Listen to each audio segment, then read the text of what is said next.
Welcome, everyone, to this event in the Watson Distinguished Speaker Series. This series is designed to bring to Brown University leading scholars, policy practitioners, and public intellectuals who have fresh ideas on contemporary global issues.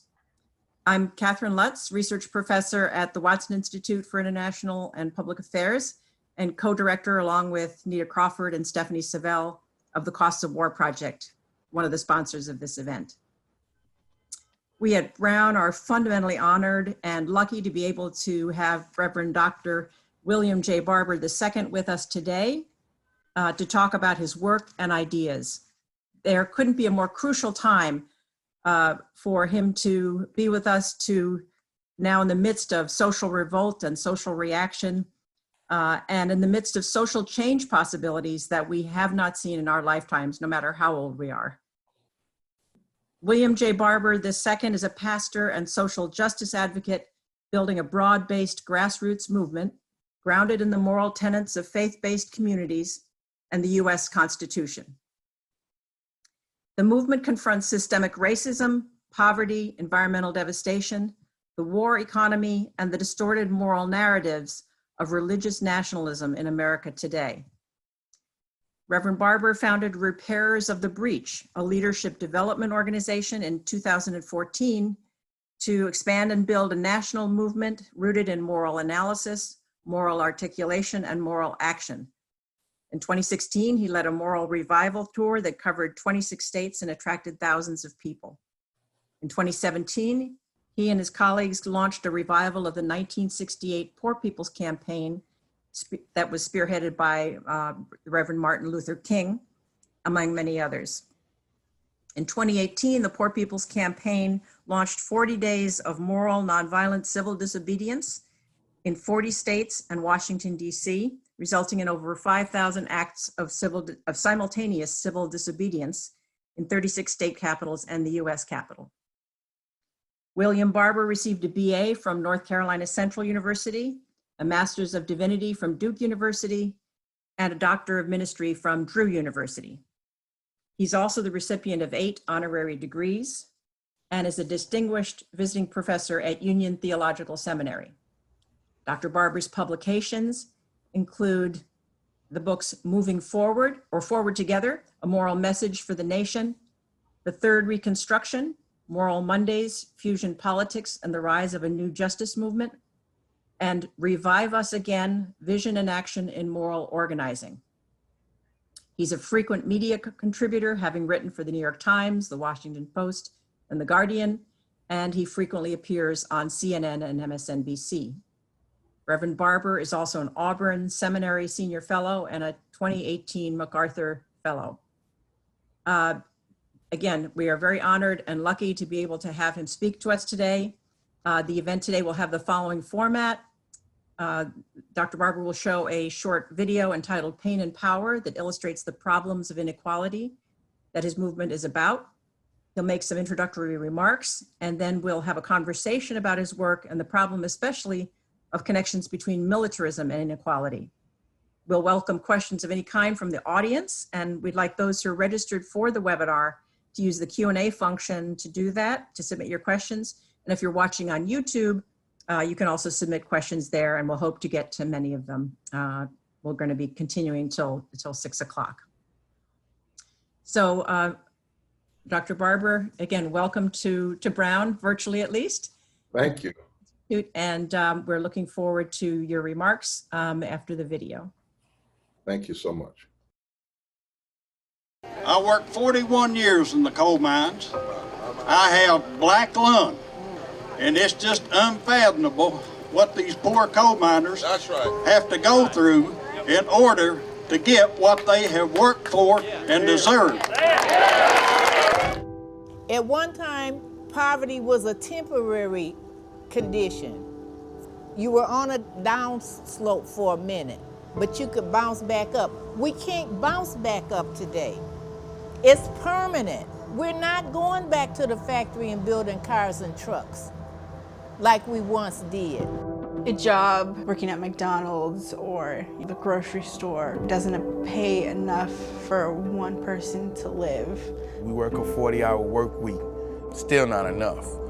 Living from paycheck to paycheck. Rent is $600 a month. We got water bill, electricity. I do this for my kids, and it hurts. I'm 46 years old. I've lived in poverty here in West Virginia every day of my life. And I'm working. I am working poor with a bachelor's degree. I'm doing the best I can with what I have. We were in the height of mass water shutoffs. This entire neighborhood was shut off all at one time. I saw all my neighbors get shut off right in front of me. It was kind of terrifying. I'm 42 years old and I'm a cashier at McDonald's. I had lost my house. You're welcome to come inside. There's a lot of people that are living in their cars. You never notice until you're in the same situation. I don't have stuff to give my children. I'm paying all these bills and they need school clothes and stuff. They be asking me for, I can't give it to them. Now I'm a Kansas farmer's wife. Kansas farmers are committing suicide. Why? They're usually in debt up to their eyeballs. I see poverty in my own community.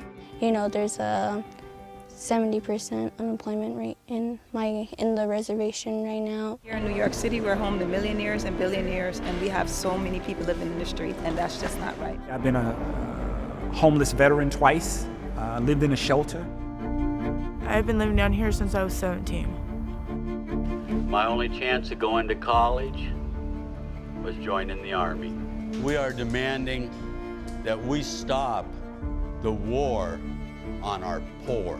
700,000 people in this country are on the verge of losing their food stamps. This budget calls for shrinking the social safety net programs like Medicare. I just know that everything that's happening to us isn't right. I'm in stage 5 of kidney disease. I fell behind on my health care and they canceled my health insurance and they told me I have to wait until open enrollment. There's only 5 stages of kidney disease and I'm in the 5th stage. Murder, it's murder, you know, if you ask me, it's murder. I lost a son to gun violence and I lost a daughter. No parent should have, in America, should have to bury their child for a lack of medicated space. I'm wailing because my children My God. are no more. My God. My God, Kelly. I'm wailing, y'all. Wailing. Because my babies ain't no more. How many more babies? How many more children? No more.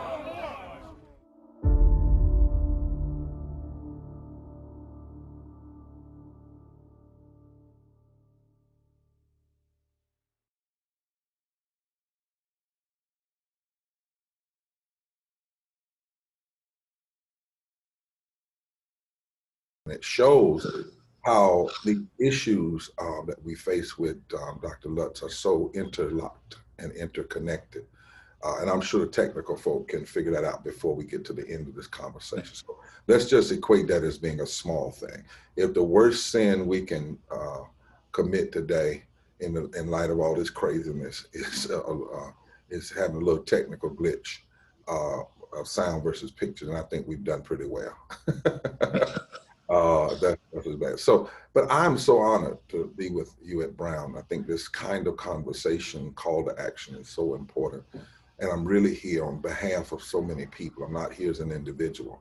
I'm simply trying to be a voice, if you will, crying out in the wilderness, in the midst of the times we live, along with my co-chair, the Reverend Dr. Liz Stewart-Harris, who is a powerful leader in her own right. And of course, what we call all these powerful leaders, poor and low wealth people of every race, creed, color, and sexuality and geography, who are really the key to the furtherance of this democracy.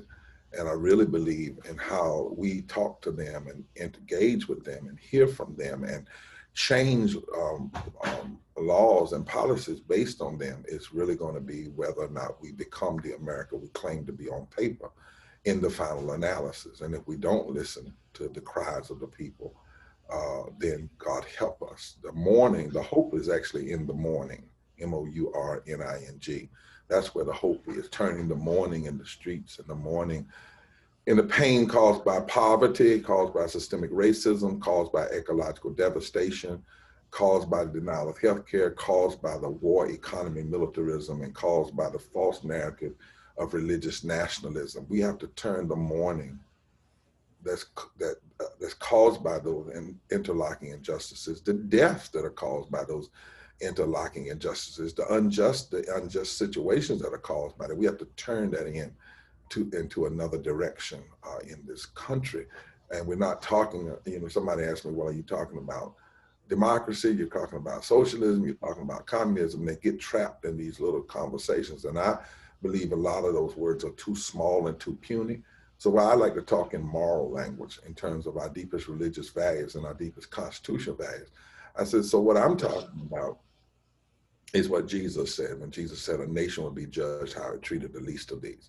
What I'm talking about is what Jesus said, you live by the sword, you die by the sword. What I'm talking about is what the ancient prophets talked about, is when they called for a just society, when they called for Sabbath economics, when they called for repairing the breach, wherever there are breaches, wherever people are broken and set apart by public policy. I'm talking about what the Constitution says. I want to see a budget, I want to see an economy, I want to see a world that establishes justice, that provides for the common defense, promotes the general welfare. And then I'll have people say, but what about these other terms? I said, well, why don't you want to talk about the terms we have? Let's write a budget that establishes justice. Let's pass policy that ensures domestic tranquility. Let's make sure that we are focused on equal protection under the law. Let's look at all of our public policy from the standpoint of life, liberty, and the pursuit of happiness. And if that public policy has death in it, unnecessary death in it, then it's counter to what we have said. It's amazing sometimes, Dr. Lutz, how people want to run from the very conversation we need to have. And they want to start having conversations utilizing terminology that automatically divides and tears people apart and does not really penetrate the depth of the realities that we exist in today. So I hope as we have this conversation, I want to talk some about the realities as we see it. I want to talk some about it empirically, not just emotionally, even though my emotions are driven by my empirical knowledge. It's because I know empirically how damaging and damning poverty is that I'm so emotionally committed to challenging it. And so I want to talk some about that and just take questions and let's have a full conversation. But I start here with these 5 interlocking injustices. And we can talk about each one of them separately if you want to, because they actually connect to, the war economy. But and our interlocking injustice, we start intentionally with racism. And let me just say a little bit about that one, then turn it back to you, and we'll get to poverty and the other ones. Systemic racism is America's founding sin. But when you say that, you also have to unpack it, because too often we try to limit conversation to racism around one issue. As my good friend Ibram Kendi says, we tend to forget that racism is not just about bad people, but bad policy. And that oftentimes racism, people think it's about words and innuendos rather than policies and law. And the reason, even if we're going to talk about war, we have to start talking about racism, is because racism has been at the backdrop or the forefront of so much war, even in this country. It was racism, it was over racism and slavery that caused people in this country to turn on one another and kill thousands and thousands and thousands and thousands and thousands, tens of thousands of people right here in America. If you look at where we have done war, engaged in war, particularly ever since Vietnam, it's primarily been against brown and black countries, predominantly. When you look at the fact that racism allowed us to take the military, and as one general said, who was a Methodist minister and a general in the army, when he came upon a Indian settlement, indigenous settlement, kill them all, because nits make gnats. And he was talking about First Nation people. We used the military to genocide of people who were here.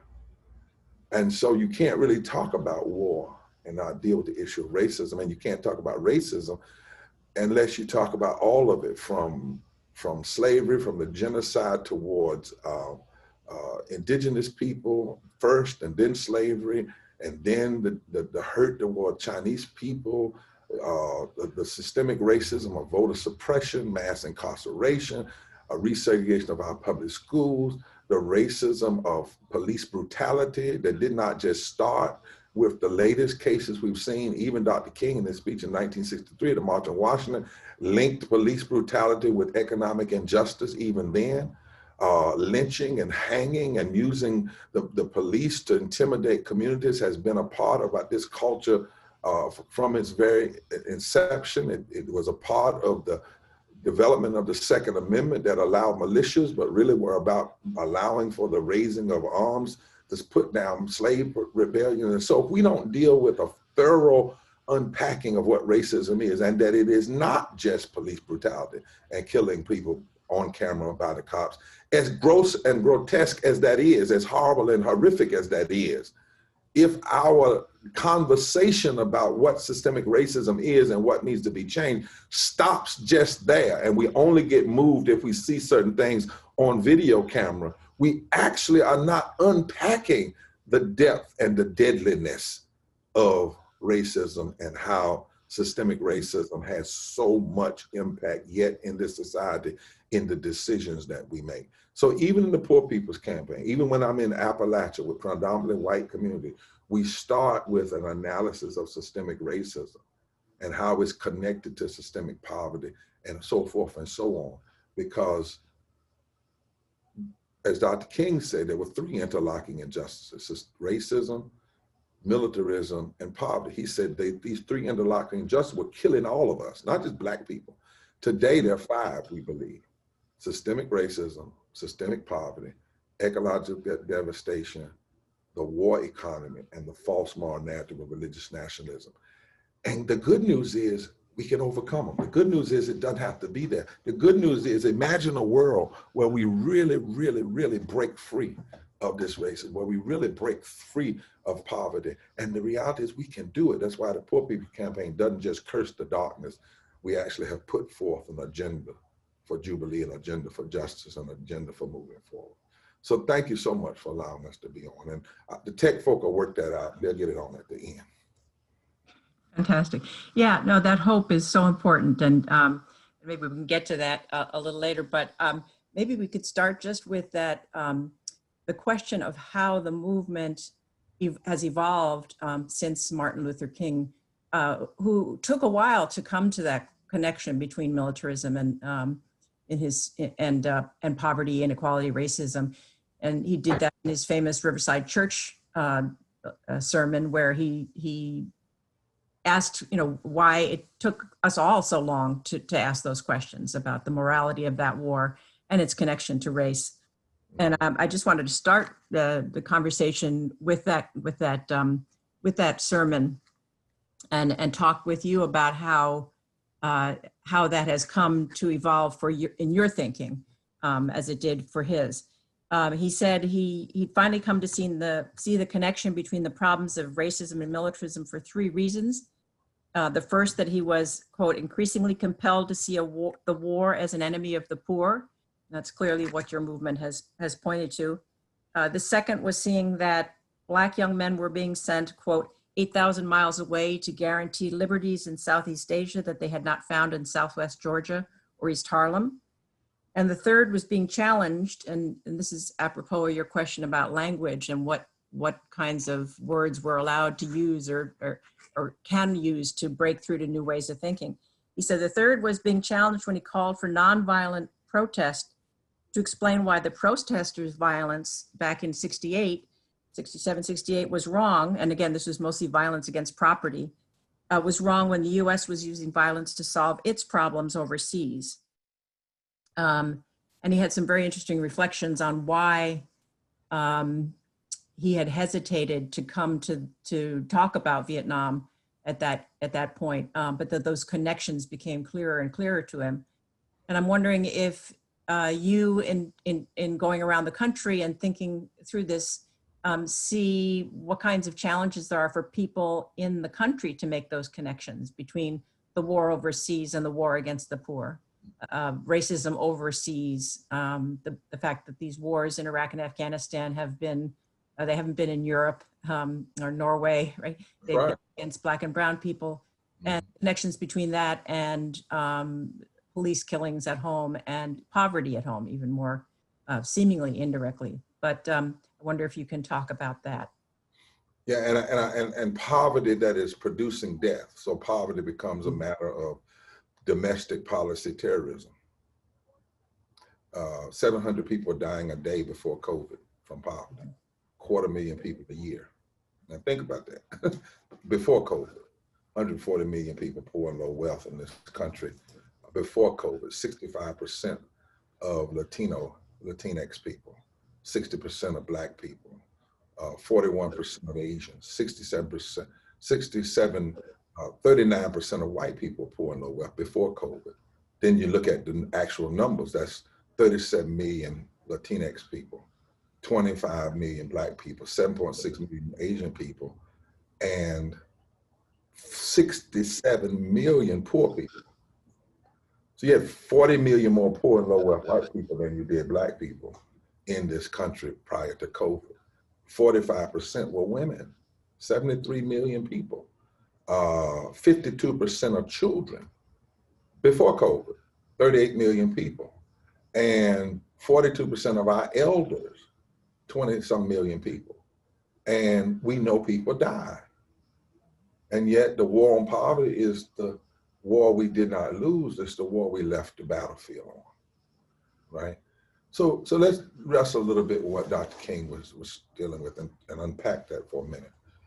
And if I push back a little bit, we're gonna do this like professors do, you know, when we start, it's in love. You know, some of the popular teaching about where Dr. King came, and I'm not trying to defend him, where he came to and when he came to, needs to be explored a little bit. I had a conversation with Vincent Harding before he died, who actually was a major writer on that speech, Silence is Betrayal at Riverside. And just for a pin note, people need to note on this call that Dr. King was killed exactly 1 year to the date.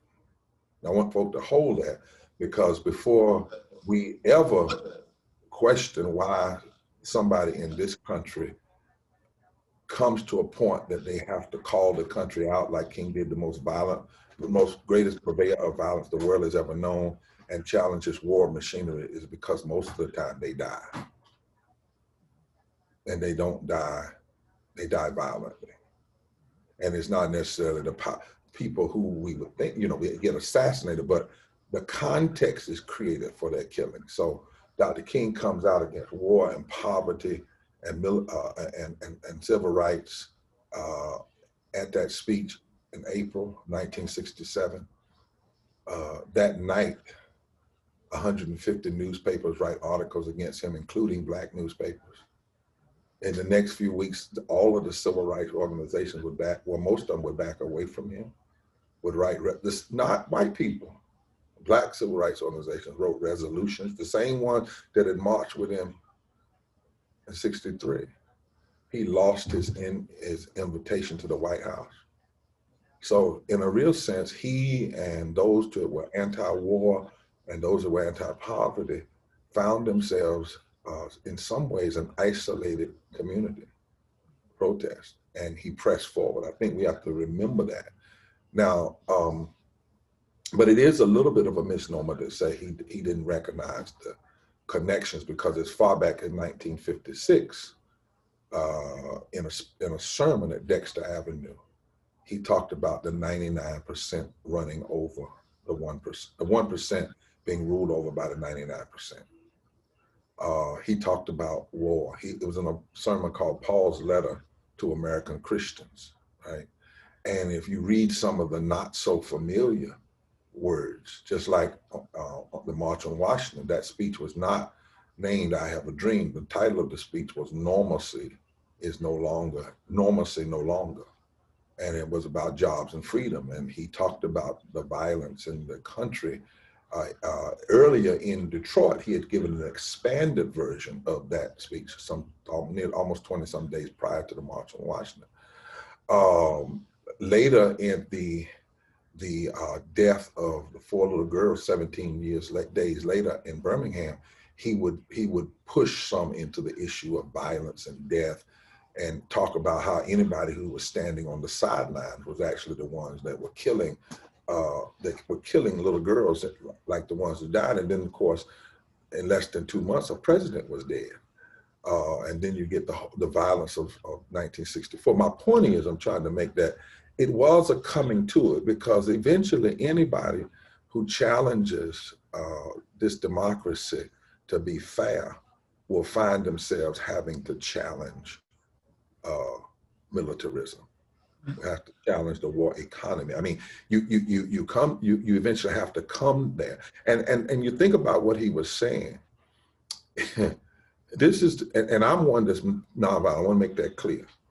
But this country makes it hard for you to talk to people about nonviolence, because they told the Native Americans to be nonviolent, even while we were captured. Slave votes were put down.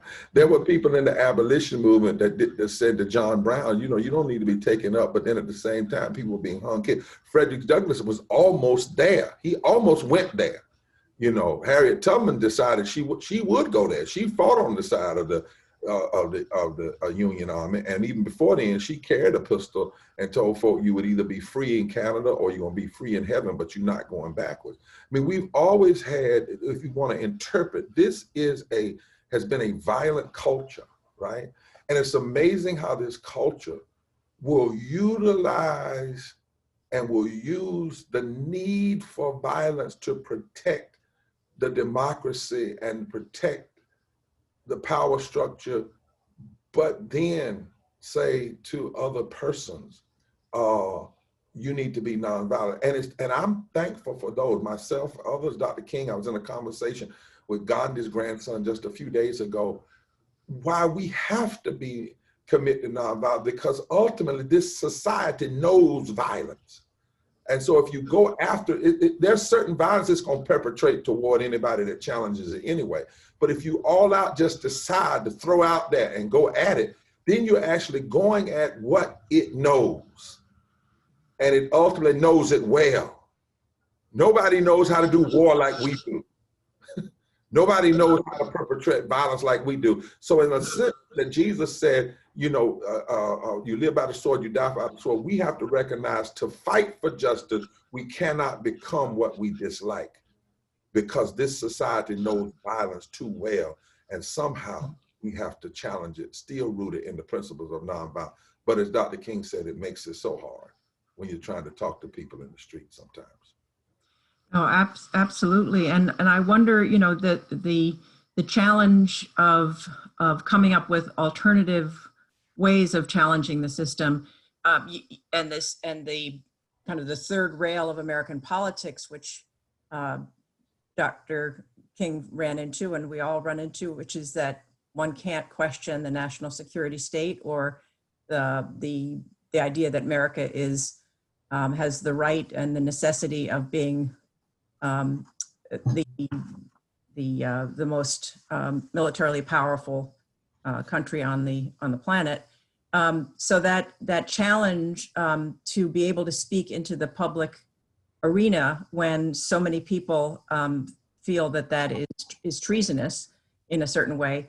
I mean, when you talk about and write about these moral narratives that need to be challenged, I wonder if you can talk a little bit more about that kind of nationalist narrative that you think is so much at the root of some of the problems that we have in America, recognizing these various sins that you have just been mentioning, the sins of racism, but also of militarism. Those narratives are powerfully structuring people's openness to hearing the message of your movement. Yeah. Well, I think part of what we have to do is Orwell, I think it was Orwell, had a quote about telling the truth in a time of lies as being a radical endeavor, but it's so necessary. You know, every movement for justice has always had to have a first commitment to changing the narrative.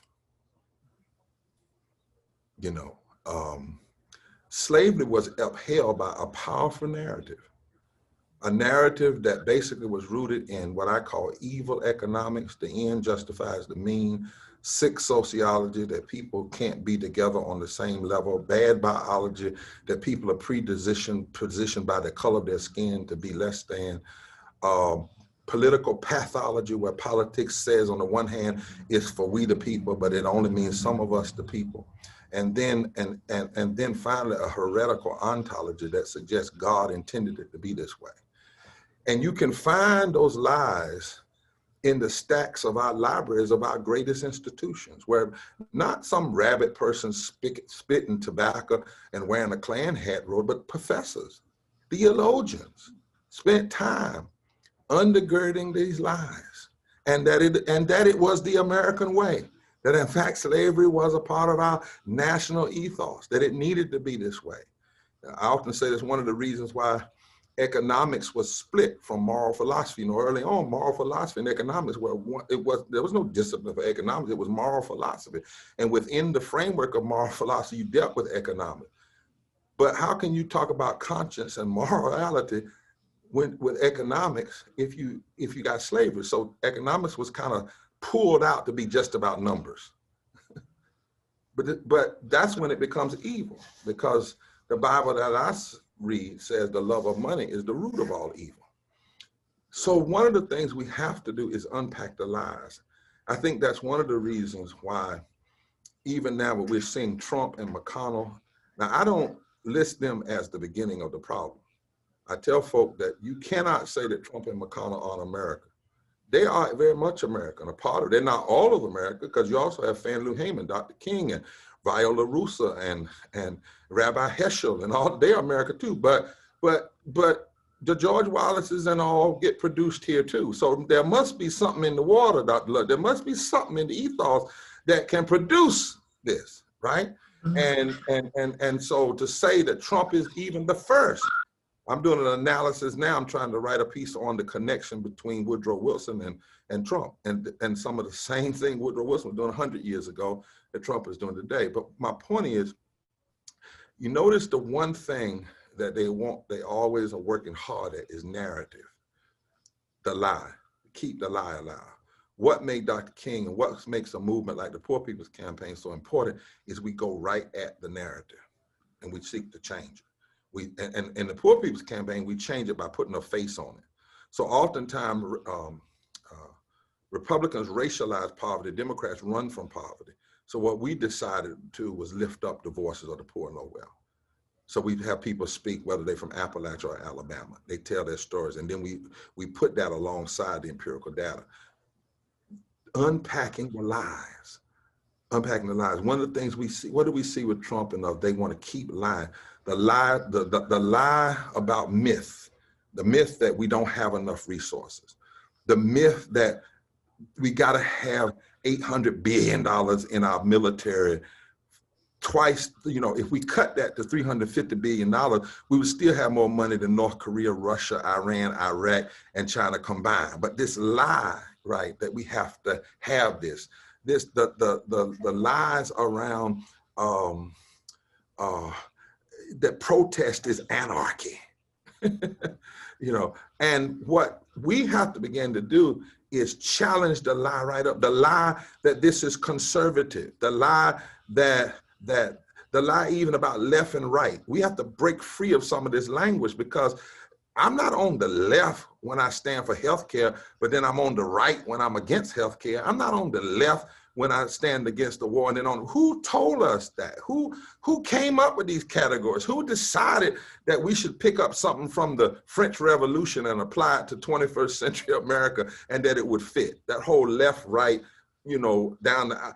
So we have to, and this is what every prophetic moral movement has to do first, is challenge the lie. Go right at it, right? To say, no, the fact is, Poverty does not have to be. The fact is we do have the resources to fix it. The fact is this war, all this war mentality and war experience and war economy, it's not helping us be more secure.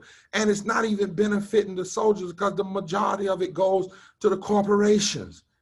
And in fact, it is killing us. It is disabling our ability. Just recently, we had a situation where there was a request for 10% of the money in our military budget to go toward helping us get out of COVID. And you couldn't get a majority to vote Democrats or Republicans because so many people are so bound up in this mythology. And this gross nationalism is about mythology. Country, period. Country right, period. America, nobody else, period. Whoever's in power gets to determine what being a patriot looks like, period. We have to have movements and they have to be, I believe, moral movements. That's always been down. And by moral, I don't mean religious alone, nor do I mean just people that are so humble and say, let's pray. When I talk about moral movements, I'm talking about being a part of a movement that's fighting for a change because you recognize to have lived and not fight for those changes would have been a waste of life. I'm talking about understanding that moral to me means you look at your deepest religious values and your deepest constitutional values and you measure, you evaluate what's going on and you find out what's happening is counter those values. And then you agree with what the Declaration of Independence says, and that is after a long train of abuses, the people have the right to change or to alter the government when it is not living up to the promises, not of war, not of violence, but the promises of life and liberty and the pursuit of happiness. So nationalism, I had a professor, last comment, named Sears Lincoln, and he used to say that in America, we have something called Americanity. He said, Americanity, that's what he called it. Americanity. Where you worship war, and those who engaged in war became the patriot saints. And the country understands its power strictly by its military might. And that's what Dr. King was getting at in that speech and beyond. He said, we're in spiritual death. You know, if that's the way, and do you know, Walter Wink wrote a book. He was at Union Theological Seminary. And he wrote a book that in the Babylonian mythology of creation, they believed that goodness comes from violence, which is why they named their weapons. And whoever was the most violent, they believed they were the most in line with God. We're dealing with some stuff that's old and has been around for a long time. And the fact that as we sit here today in America, right now, you and I here, think about this war economy and why we have to challenge any narrative that says, I'm not being a patriot if I challenge this, or somehow I'm being un-American. 54 cents, this is when we did our data, of every discretionary dollar goes to the military, the war economy, 54 cents. Less than 16 cents goes to healthcare and education and affordable housing and infrastructure.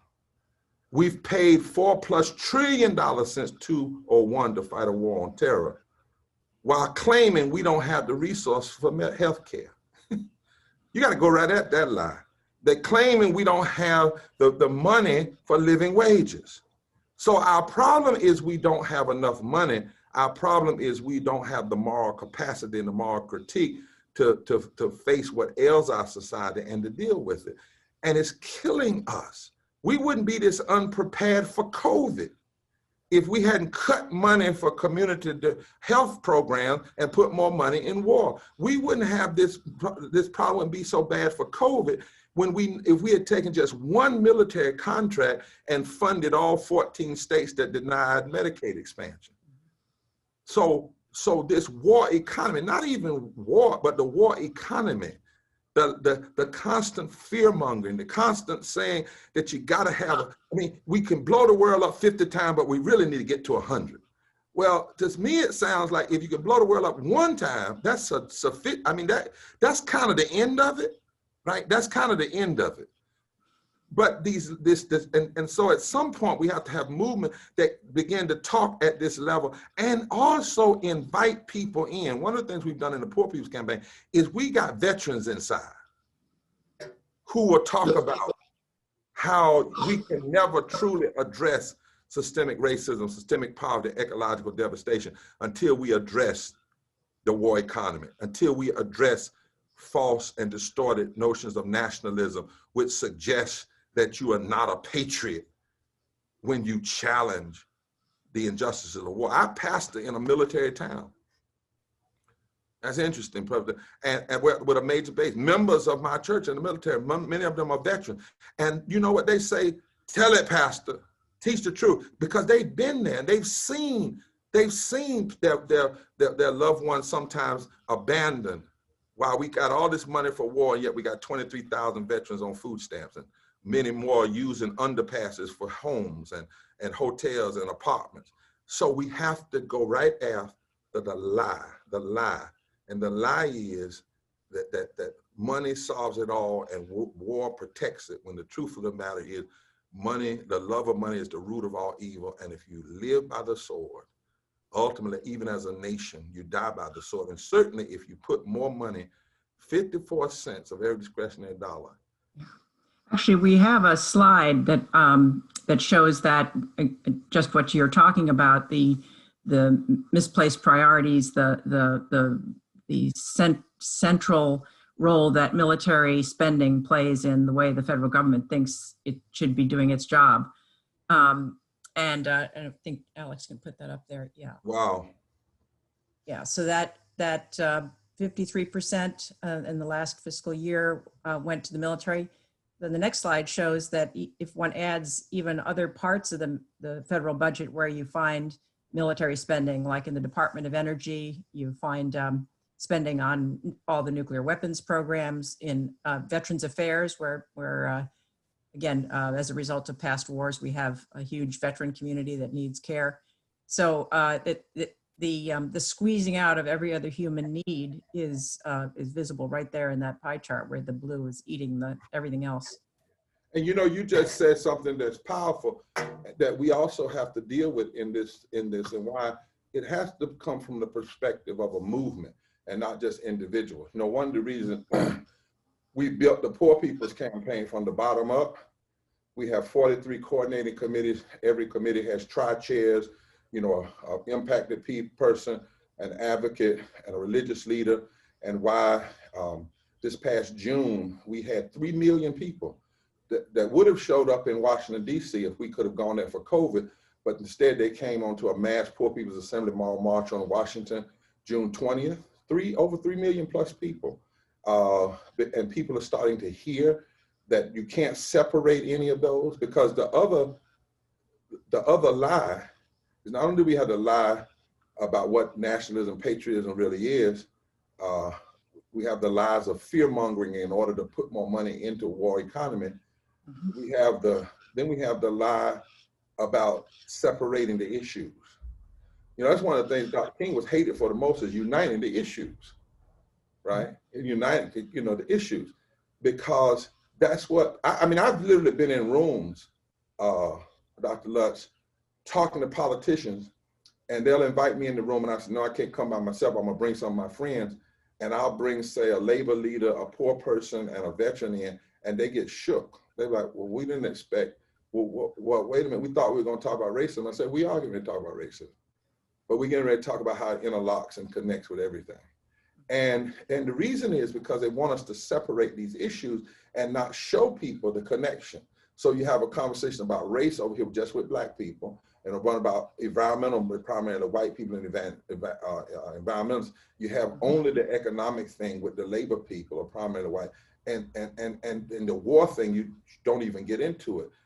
We cannot do that any longer. We just cannot. But there was something you just said in addition.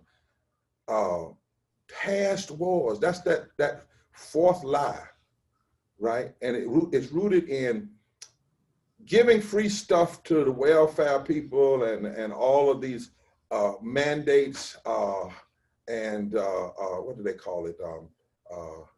Lee Atwater called entitlements. Entitlements, right? Entitlements, right? That's the cause of our federal deficit.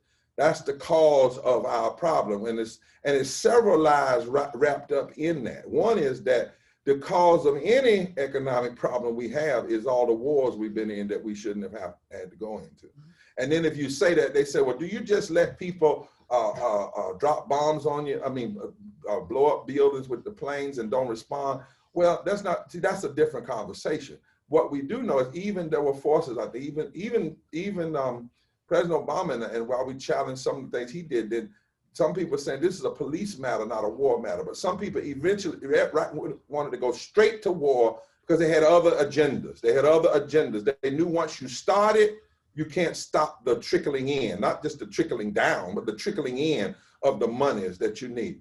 But then in addition to that lie is the lie that the entitlements don't work, right?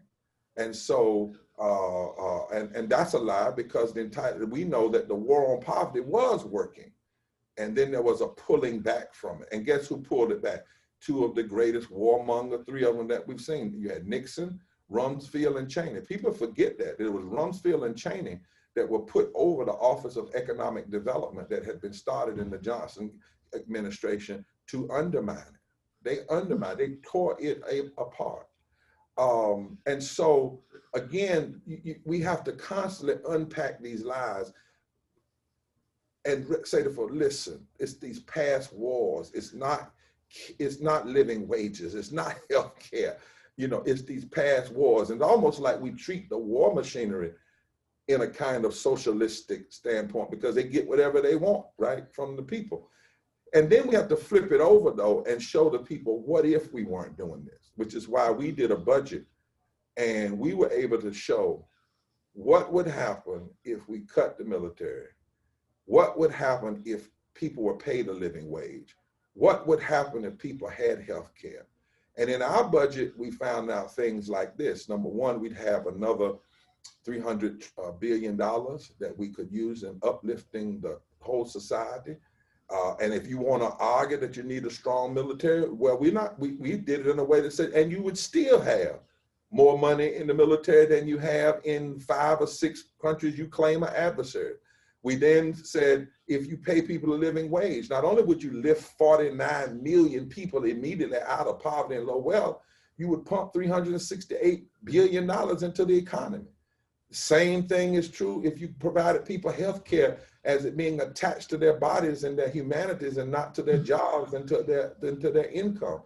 I mean, the benefits of doing right are so powerful that we came up with a phrase to say it's not only morally defensible, it's not only constitutionally consistent, it's economically sane if we would do it the right way. So the contrast is true too. If you don't do it the right way, it's morally indefensible, it's constitutionally inconsistent, and it's economically insane. Yeah, I think that one of the myths about the military budget is that it does create economic opportunities for people. But again, I think a lot of Americans have trouble thinking systemically, as you really are pointing out, about the connections between things, right? It's as you said in your example of talking with the people on Capitol Hill, that they don't want to see everybody come in together because they know that that's a really much more powerful. Can't tell the same lie if everybody's social argument. But yeah, but the idea that the military budget creates jobs when in fact it's one of the contributors to inequality by redistributing wealth to the corporations and to the highly paid CEOs and highly paid engineering and technical labor, which tends to be white and male. So that if you look more closely systemically at the economics of military spending, it's not a contributor to the general welfare. And as many generals themselves will say, we're not a jobs program, we're a national security program. But it is true that it is a jobs program. It's just not It's not making life better for all those people working poverty wage jobs. Even among the military. I mean, that's the other side. It's not as though you got almost $800 billion going to the military and it's raising the salaries of those on the front line, if you will. The fact of the matter is the corporate executives of the war economy make millions and billions of dollars more, while the average combat soldier barely makes $35,000 a year. The person you're asking to put their quote unquote life on the line when it's necessary. Now, my father was a Navy man, and my father was against the military industrial complex. He went to war. He didn't believe there weren't times that we might need to go to war. My father was a preacher. He was nonviolent personally, but he also said that there are some times and there are some real evils in the world. There may be some times when the nation shouldn't do it just any way, but he said, you know, there may be some times, and I can tell you, my father, who was very nonviolent when he was in the street, but if somebody tried to come inside of our house and take one of his children and take his wife out, he wasn't going to say, please don't do that. He just wasn't. You know, he might have a temporary, what I call a temporary reprieve from nonviolence, get you off his wife and his children, and then ask for forgiveness later from the Lord. But I'm just talking very real, my father, but he was one of the most men committed to nonviolence, and also he knew that this war economy, he talked often about, you know, he went into a Navy where he wasn't even respected as a human being. He fought in World War II. He can remember when he had to sit in the back of the bus while train while German prisoners of war rode in the front.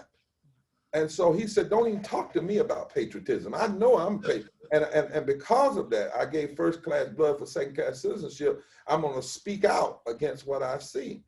And so, you know, we have to be able to challenge, as you said, this warmongering. I like to use that word. This more war, kind of a biblical word, has a sound to it. Warmongering, the constant looking for places to do war, but to do war for benefit. And you know, Trump said it, but he said it. He was the wrong person to say it because he's the main one. But there was just a teeny bit of truth, maybe a lot of truth in what he said. Now, he tried to blame it just on the generals, but Eisenhower said there's a complex, there's a congressional military industrial complex, clear benefits, right? And they never want to have the conversation about, for instance, what if you hadn't spent $5-6 trillion into misguided war, misdirected war after 9/11, and had used that money to build an energy grid and to create new jobs? Yeah, so if you keep your military strong, if that's what you're saying you need to do, but you recognize you don't have to have it $800 billion strong, you don't have to have that grotesque amount, and then you use that other money to, in fact, do living wages. Don't you realize if you give people a living wage and 49 million people come up out of poverty, they're going to spend the money. And guess what that's going to do? It's going to create more demand. And guess what that's going to do? It's going to create more jobs. Mm-hmm. So the very fact that we get rooted and stuck in these lies, right? And I hope your audience understands what I'm trying to say. I'm trying to say is both, there are two things that are true.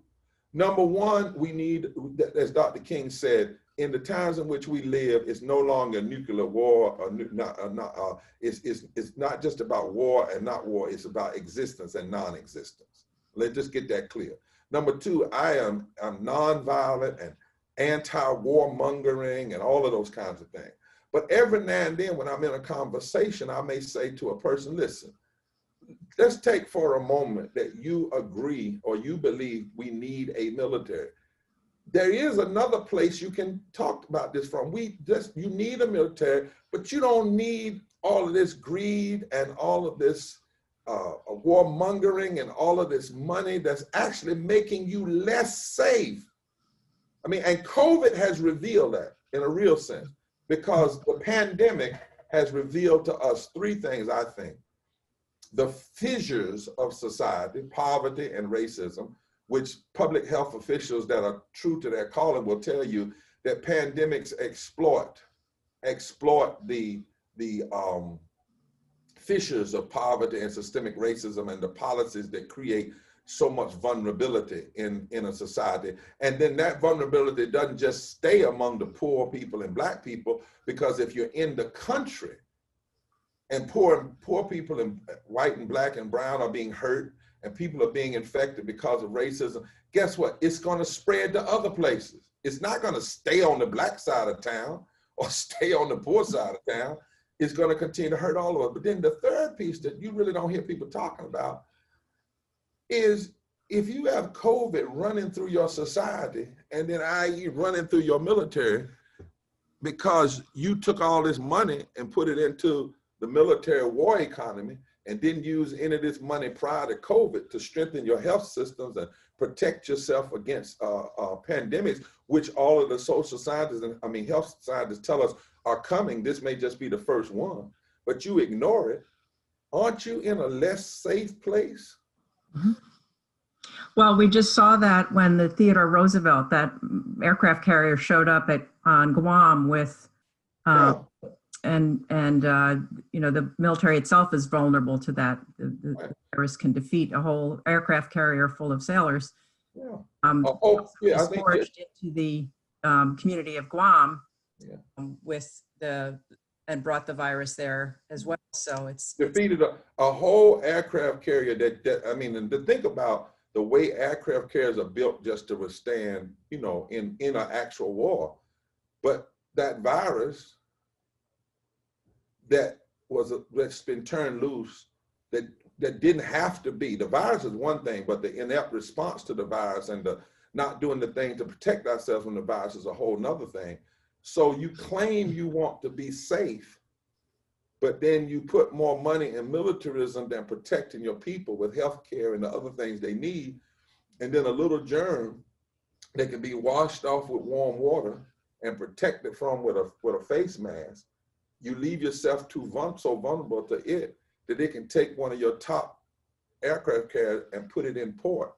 Well, what if you were in the middle of, we have to start really unpacking the foolishness and the ways in which a deep commitment to nothing but the war economy and militarism, just for the greed of it, is a matter of national security. In fact, it puts us in a place of national insecurity.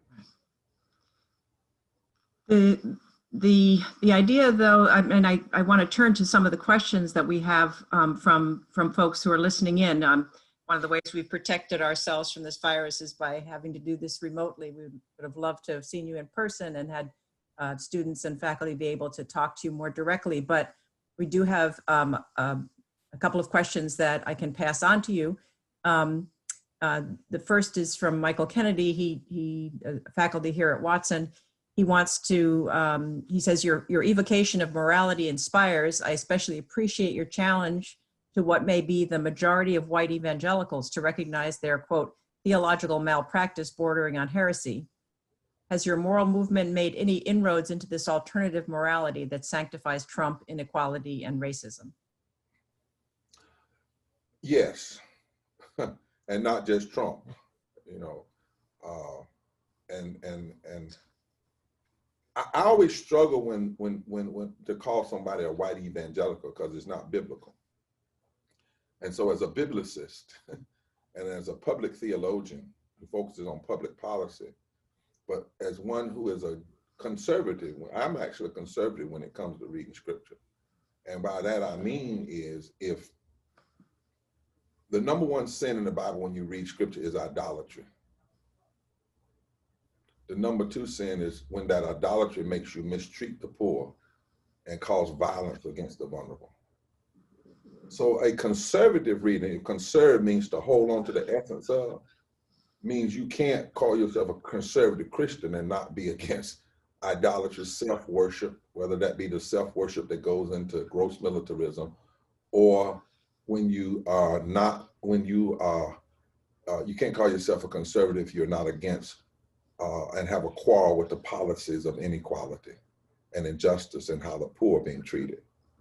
I'm also a liberal because I want to liberally spread that message, because that is the biblical message. 2,000 scriptures in the Bible from front to beginning, just the Hebrew Bible and the Christian New Testament, teach that the number one thing we ought to be concerned about is how the poor, the immigrant, and the children are faring. Not just in terms of individual charity, but in terms of public policy.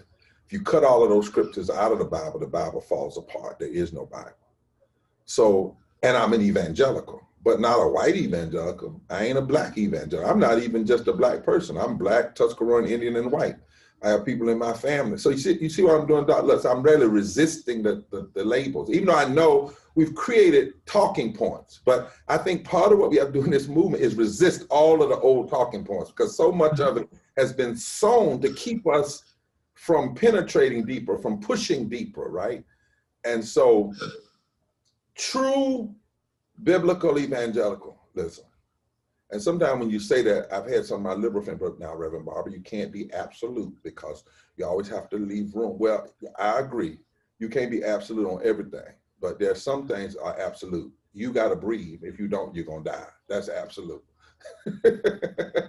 You know, some things are absolute. And when it comes to evangelicalism, from a Christian perspective, there's one definer of what that is: Jesus.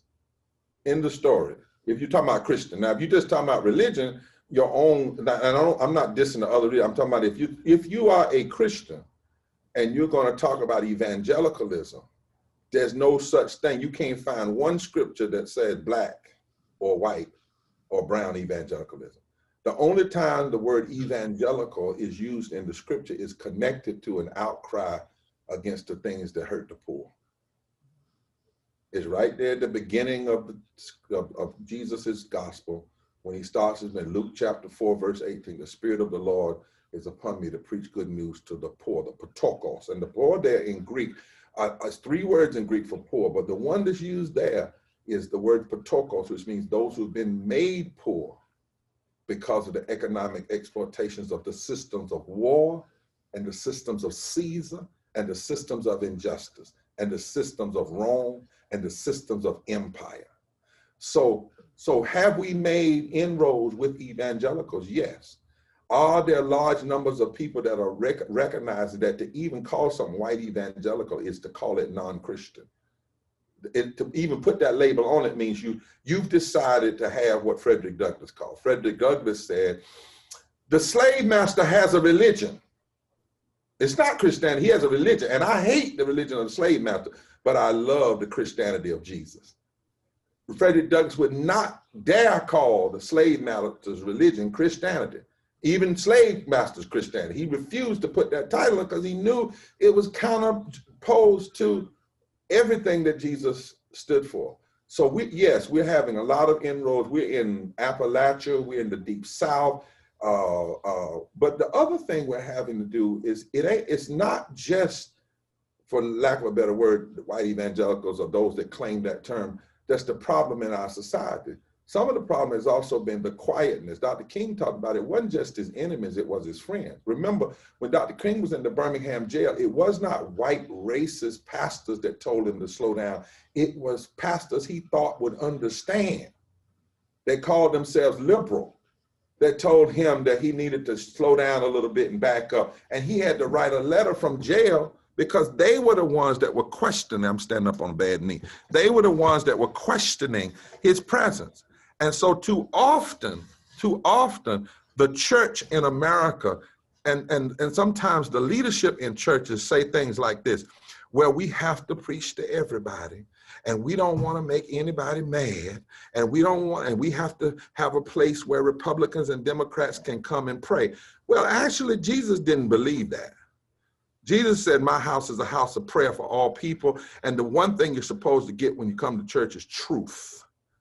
And truth about justice and truth about love. And if it makes people uneasy, that's good, because then it leads them to the second part about Christianity, and that's repentance, metanoia, change, transformation, turning and moving in the other direction, developing a quarrel. One of my professors said, as I close this answer, he said, I don't care what you call your spiritual experience.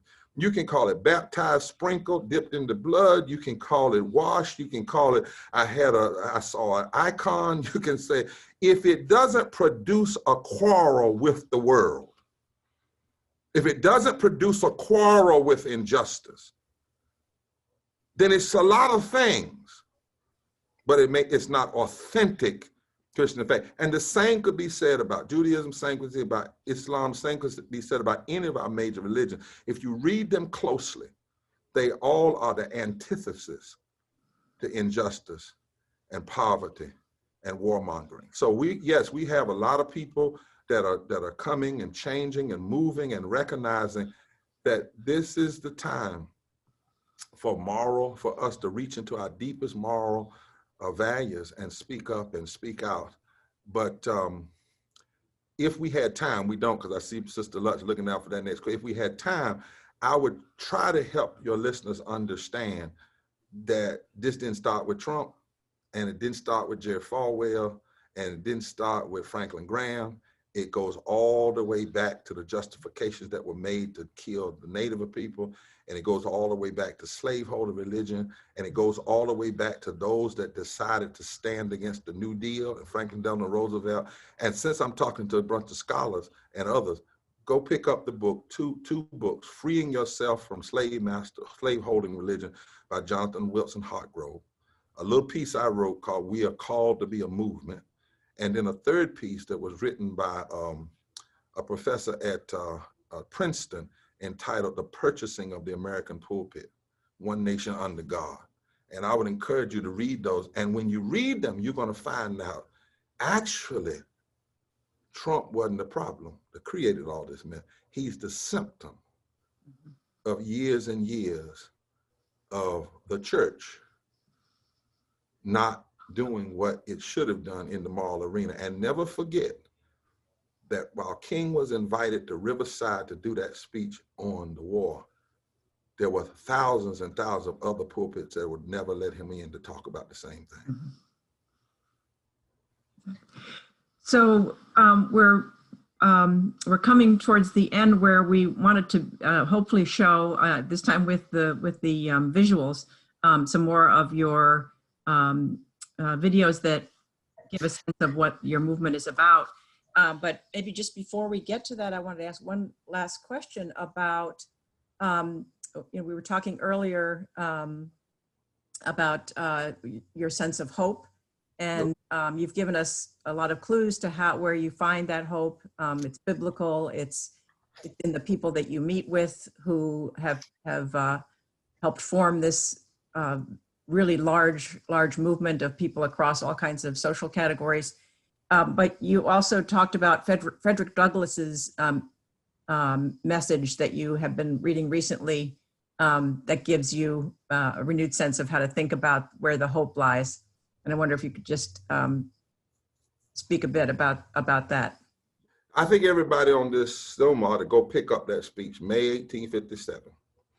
Right after the Justice Taney decision, Chief Justice Taney, who should have never been on the Supreme Court, was forced up there. And he led the court unanimously to rule in the Dred Scott decision that Black people had no rights that white people ever had to pay attention to, that Black people were not citizens because they were born slaves, they weren't even human really, and therefore they had no right before the court. And people said, this is over, this is it. The abolition movement, the Supreme Court is even against us. And Douglass does this speech in 57 where he lays out how bad it is, how bad it was, how bad it looked, he just goes down the whole bad list, right? And then he finally calls it monstrous. He said, this is a monstrous decision. Then he starts turning because you can't have a movement that's just critical of the darkness that does not have light, which is one of the reasons. Let me just throw this in parenthetically. I want your listeners to go to our agenda, poorpeoplescampaign.org, and look at that moral justice platform, because, so we can think about what kind of society is possible, what's possible. So Frederick turns and he says, opposition like this is well organized. And he says, and I'm paraphrasing, he says, and those committed to human bondage didn't even need to create other organizations. The state was on their side. The state is on their side. The war machinery is on their side. The federal government is on their side. And now even the highest court in the land is on their side. And then Frederick says, but every, and I'm paraphrasing, every moment that overthrows this kind of opposition always looks impossible until it happens. And then he says, I would remind the people to remember that David looked mighty small in front of Goliath until he stood over him. I will remind the people that the Supreme Court is supreme in this earth, but it is not the ultimate supreme. It still cannot stop us from reaching the consciousness of the people. It still cannot stop us from reaching the heavens. It still cannot stop truth. Tanny can do one thing, but Tanny can't do the impossible. Tanny can't make wrong right and right wrong. He goes into this whole piece. He says, and then he says, and I've studied our movement. I've studied this abolition movement. And what I know with a surety is that every effort to ally and to stop our movement has only served to embolden and intensify our agitation. And then he says, could this be the act, the moment, that is but the final link in the chain preparatory to the downfall of the whole system in slavery? And Frederick was saying that there are moments like moments we're in now when sometimes injustice goes so far, it goes too far. America's not going to be able to get out of the crisis we're in with coronavirus and the aftermath without addressing this issue of militarism and how we're going to have to pull some of that money to use what you're going to have to face it. You cannot, in a world in which we live now, not face it. I mean, we're going to have to face healthcare for all. We're going to have to face how do we get people up out of the poverty that we're in now. We're talking about 40% of people who had jobs $40,000 below. They're gone. They're gone. And what Frederick Douglass did that we have to have the ability to do is not, he was not saying what happened wasn't wrong, it wasn't evil. He was just saying it's not going to have the last word. First, because he was still alive, and others like him were still alive. And when we talk about Black Lives Matter and we say this is the first time we've seen black and white people work, no, it's not.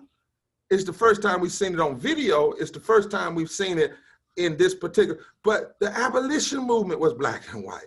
The anti-slavery movement was black and white.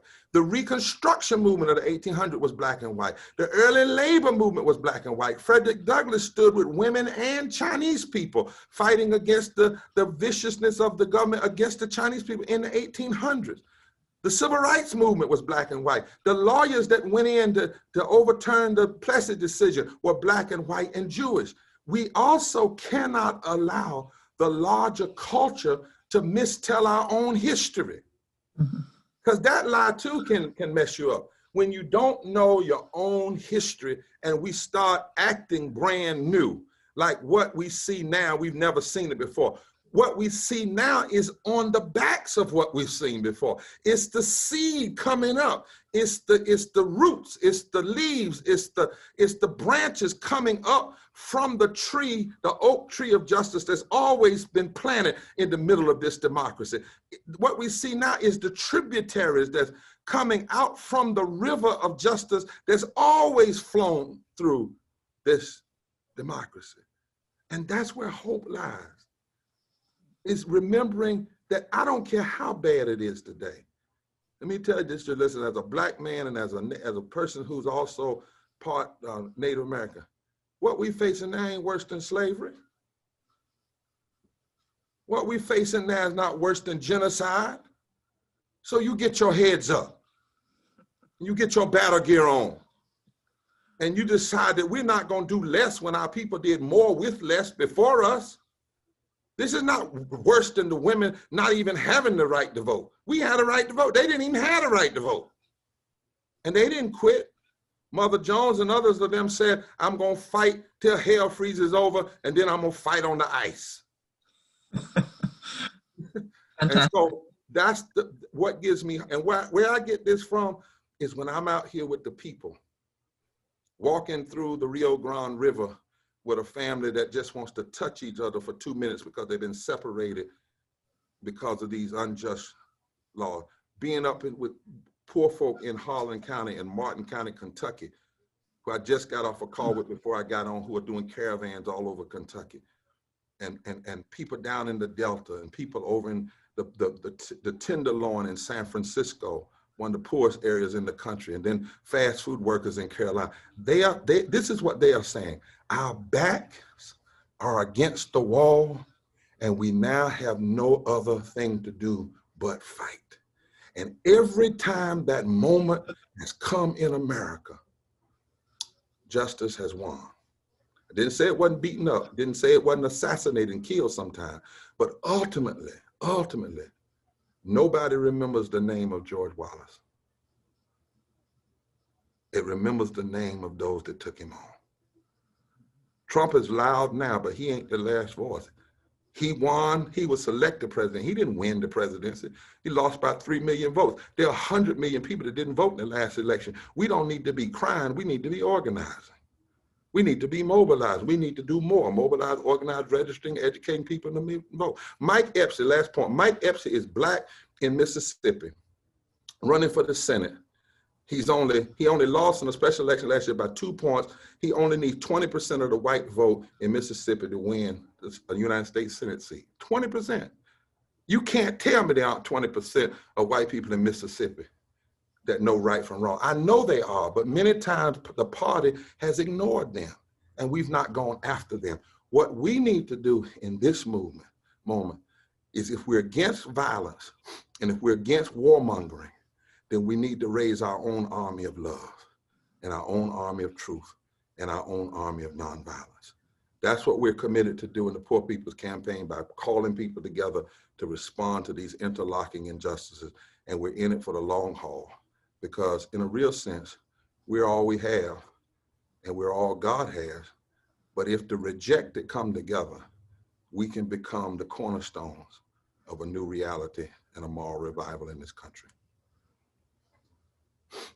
Thank you so much, Dr. Barber. That's incredibly inspiring, incredibly motivational, and you're speaking to a lot of folks here at Brown, and this talk will be online, so I will hope to push it out to lots of other folks to give them that same sense that we get here today from you, that that hope is hope's alive, and the movement is vigorous, and that the path forward has been thought about very deeply and usefully by yourself and others, and that we really appreciate your bringing it to us. Thank you. I want to get, the hope is in the morning. Blessed are they that mourn. Doesn't mean blessed are they that go in a corner and cry.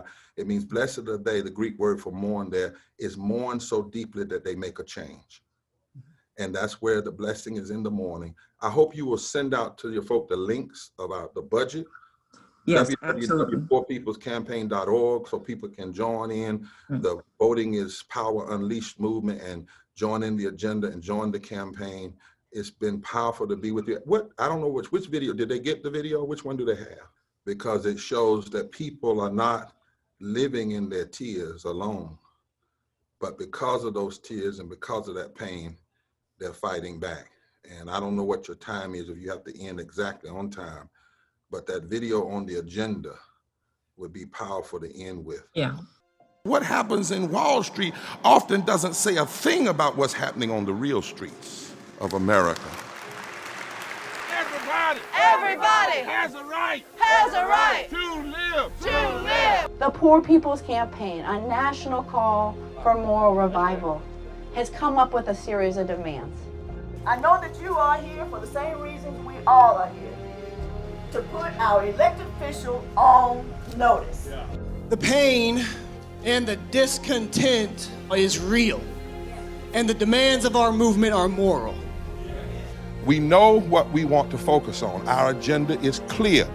We demand an immediate implementation of federal and state living wage laws. We demand the right for all workers to form and join unions. We demand equal pay for equal work. We demand a guaranteed annual income.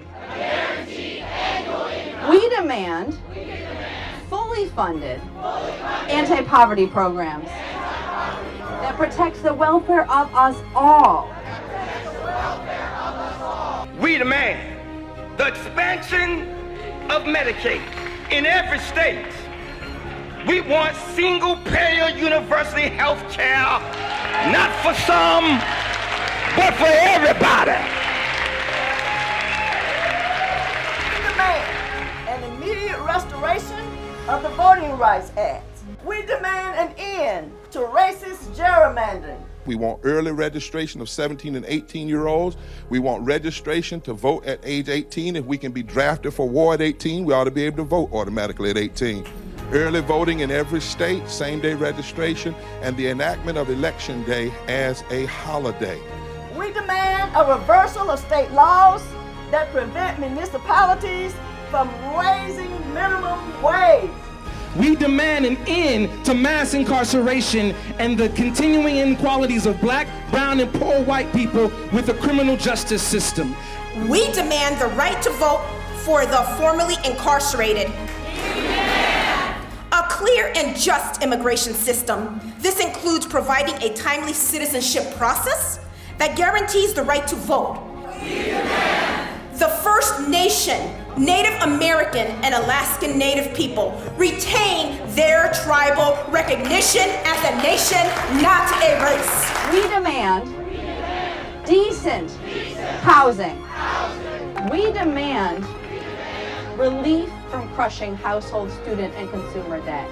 We demand equity in education. We demand an end to the resegregation of schools. We demand free tuition at public colleges and universities and an end to profiteering on student debt. Equitable funding for historically black colleges and universities. We demand the repeal of the 2017 federal tax law. And we demand that the wealthy and corporations pay their fair share. We demand an end to military aggression and warmongering. We demand a stop to privatization of military budget and any increase in military spending. We demand a ban on assault rifles and a ban on the easy access of firearms. We demand an end to federal programs that send military equipment into local and state communities. We demand that the call to build a wall at the U.S.-Mexico border be ceased. We demand a ban on fracking, mountaintop removal, coal mining, coal ash ponds, and offshore drilling. We demand a ban on all new pipelines, refineries, and coal, oil, and gas export terminals. We are demanding that we stop the war on our poor. Somebody's hurting my brother, somebody's hurting our sisters, and it's gone on far too long, and we won't be silent anymore. We believe that we can win. We believe that we can win. We believe that everybody has a right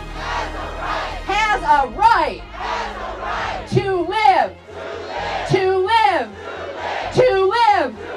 I want you to know that when hands that once picked cotton join hands of Latinos, join hands of progressive whites, join faith hands and labor hands and Asian hands and Native American hands and poor hands and wealthy hands with a conscience and gay hands and straight hands and trans hands and Christian hands and Jewish hands and Muslim hands and Hindu hands and Buddhist hands. When we all get together, We are an instrument of redemption.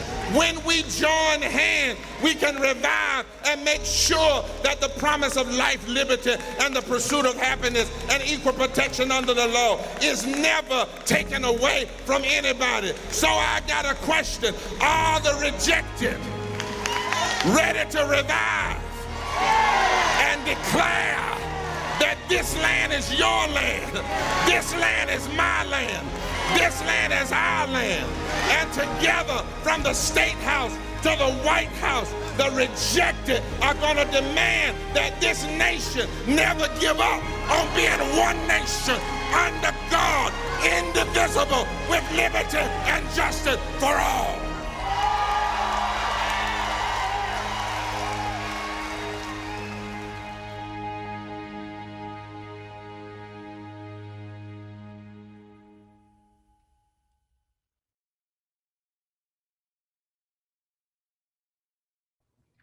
But I want always people to see the faces. Poor people voting at an average of 1 to 19% can fundamentally change the electorate. I want folk to hear that. Not 30%, not 21%. In 15 states, all battleground states, it's just 1 to 19% of poor and low wealth people vote. 1% in Michigan, 19% in North Carolina. They change the electorate from governor, Senate, presidency, all the way up. We are not weak. That's the point. We got to say that to ourselves. They've tried to make us think we're weak. We are not weak. The majority of this country is with us. We just have to organize, tell the truth, and be bold about it. Thank you, everyone, for attending. Thank you to Reverend Barber again for this really inspirational meeting with us. And we will post the various links to the Poor People's campaign and to the various writings that Dr. Barber has mentioned to us. And again, thank you so much for attending.